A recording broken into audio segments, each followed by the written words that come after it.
ನಿನ್ನೆ ನಮ್ಮ ಬನಾತಿ police station ಲಿಮಿಟಲ್ಲಿ ಒಂದು ಮರ್ಡರ್ ಕೇಸ್ ರಿಜಿಸ್ಟರ್ ಆಗಿದೆ. ಈ ಮರ್ಡರ್ ಕೇಸಲ್ಲಿ ವಿಕ್ಟಿಮ್ ಬಂದರೆ ಅವ್ರದ್ದು ಹೆಸರು ಚಂದ್ರವ್ವ, ಡಾಟರ್ ಆಫ್ ಮಲ್ಲಪ್ಪ ನಿಲ್ಜಗ್ಗಿ, ಸುಮಾರು 90 ಇಯರ್ಸ್ ಓಲ್ಡ್, ಜಗದಾಲ್ ಗ್ರಾಮ ಅವರು.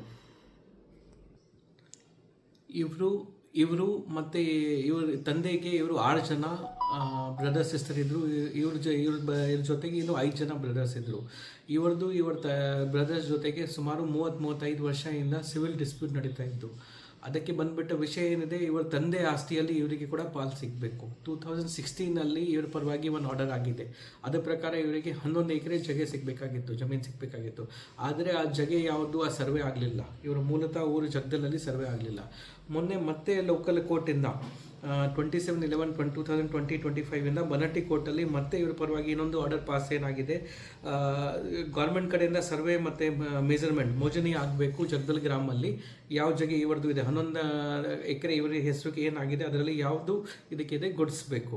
ಅದರ ವಿಚಾರವಾಗಿ ತಾಲೂಕು ಸರ್ವೇಯರ್ ಅವರು 12ನೇ ತಾರೀಕಿಗೆ ಎಲ್ಲ ರಿಲೇಟೆಡ್ ಪಾರ್ಟೀಸ್ಗೆ ನೋಟಿಸ್ ಕೊಟ್ಟರು. ಏನಂತ, ನಾನು 12 ಅಥವಾ 12ರಿಂದ 14 ತಾರೀಕು ಮಧ್ಯದಲ್ಲಿ ಬಂದು ಸರ್ವೆ ಮಾಡ್ತೀನಿ.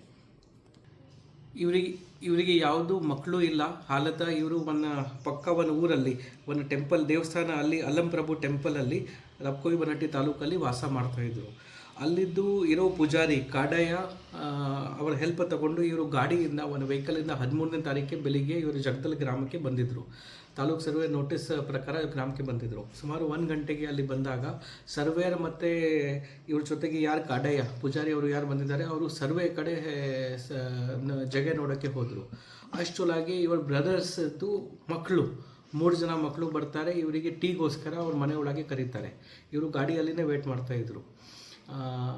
ಆ್ಯಸ್ ಪರ್ ದ ವರ್ಜನ್ಸ್ ಆಫ್ ಇದು ಅಕ್ಯೂಸ್ದು ವಾಲಂಟರಿ ಸ್ಟೇಟ್ಮೆಂಟ್ ಪ್ರಕಾರ ಅವರು ಗಾಡಿಯಿಂದ ಹೊರಗಡೆ ಬಂದಾದ ನಂತರ 3 ಜನ ಇವರಿಗೆ ಅಲ್ಲಿ ಪಕ್ಕ ಕೆನಾಲಲ್ಲಿ ಪುಷ್ ಮಾಡ್ತಾರೆ. ಕೆನಾಲಲ್ಲಿ ಪುಷ್ ಆದ ನಂತರ ಇವರು ಕಿರ್ಚಾಡೋಕ್ಕೆ ಸ್ಟಾರ್ಟ್ ಮಾಡ್ತಾರೆ. ಅಕ್ಕಪಕ್ಕ ಜನರು ಬರ್ತಾರೆ. ಆ ಟೈಮಲ್ಲಿ ಅಕ್ಯೂಸ್ಗೆ ಭಯ ಆದಾಗ ಇವರು ಅವರಿಗೆ ಸೇವ್ ಮಾಡ್ತಾರೆ. ಸೇವ್ ಆದ ನಂತರ ಇವರು ಕಾಡಯ್ಯ ಯಾರು ಪೂಜಾರಿ ಅವರು ಯಾರು ಇವರಿಗೆ ಇಲ್ಲಿ ಕರ್ಕೊಂಡ್ಬಂದಿದ್ರು ಅವರೇ ಇವರಿಗೆ ಒಂದು ಬನ್ನಟ್ಟಿ ಹಾಸ್ಪಿಟ್ಲಿಗೆ ಕರ್ಕೊಂಡು ಹೋಗ್ತಾರೆ. ಅಲ್ಲಿ ಹಾಸ್ಪಿಟಲ್ಗೆ ಹೋದಾಗ ಅಸಾಲ್ಟ್ ಬೈ ರಿಲೇಟಿವ್ಸ್ ಅಂತ ಒಂದು MLC ಆಗಿದೆ. ಆದರೆ ಅವರು ಹಾಸ್ಪಿಟಲ್ ಅವರು ಸ್ವಲ್ಪ ವಯಸ್ಸು ಜಾಸ್ತಿ ಇದ್ದಾಗ ಬೇರೆ ಕಡೆ ರೆಫರ್ ಮಾಡ್ತಾರೆ. ಅಲ್ಲಿ ಕಾಡಯ್ಯ ಹಿಂದೆ ಇವ್ರದ್ದು ರಿಲೇಟಿವ್ಸ್ ಕೂಡ ಒಂದು 6 ಜನ ಬೇರೆ ಗಾಡಿಯಲ್ಲಿ ಇವರಿಗೆ ಫಾಲೋ ಮಾಡ್ತಾರೆ. ಅವರು ಕಾಡಯ್ಯಗೆ ಹೇಳಿಬಿಟ್ಟು ನಾವೇ ಬೇರೆ ಕಡೆ ಹೋಗಿ ತೋರಿಸ್ತೀವಿ ಅಂತ ಕಾಡಯ್ಯಗೆ ಬೇರೆ ಕಡೆ ಕಳಿಸ್ತಾರೆ. ಮತ್ತು ಅವರು ಅಮ್ಮಗೆ ಅವ್ರ ಗಾಡಿಯಲ್ಲಿ ಗೋಕಾಕ್ ಕಡೆ ಕರ್ಕೊಂಡು ಹೋಗ್ತಾರೆ. ಅಲ್ಲಿ ಗೋಕಾಕ್ ಹಾಸ್ಪಿಟಲಿಗೆ ಹೋದಾಗ ಬ್ರಾಡ್ ಡೆಡ್ MLC ಬಂತು.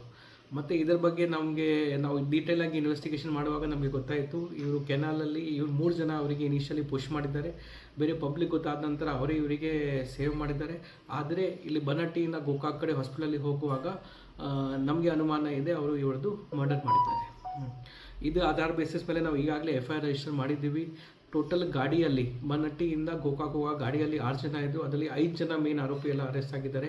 ಇನ್ನೊಬ್ಬರು ಡ್ರೈವರ್ ಅರೆಸ್ಟ್ ಆಗಬೇಕು. ಅದನ್ನು ಕೂಡ ಆದಷ್ಟು ಬೇಗ ನಾವು ಪತ್ತೆ ಹಚ್ತೀವಿ. EPI ಬನಟ್ಟಿ ಮತ್ತು PSI ಬನಟ್ಟಿ ತುಂಬ ಚೆನ್ನಾಗಿ ಕೆಲಸ ಮಾಡಿದ್ದಾರೆ. ಆಲ್ಮೋಸ್ಟ್ ಇನ್ಸಿಡೆಂಟ್ ಆದ ನಂತರ ಅವರು ಕ್ರಿಮೇಷನ್ಗೋಸ್ಕರ ರೆಡಿ ಇದ್ದರು. ಆದರೆ ಅವರು ತುಂಬ ಕಮ್ಮಿ ಟೈಮಲ್ಲಿ ಆರೋಪಿದು ಪತ್ತೆ ಹಚ್ಚಿ ಅವರಿಗೆ ಅರೆಸ್ಟ್ ಮಾಡಿ ಎಲ್ಲ ಯಾವ ರೀತಿ ಆಫೆನ್ಸ್ ಆಗಿದೆ ಇಮಿಡಿಯೇಟಾಗಿ ಅವರು ಡಿಟೆಕ್ಟ್ ಮಾಡಿದ್ದಾರೆ.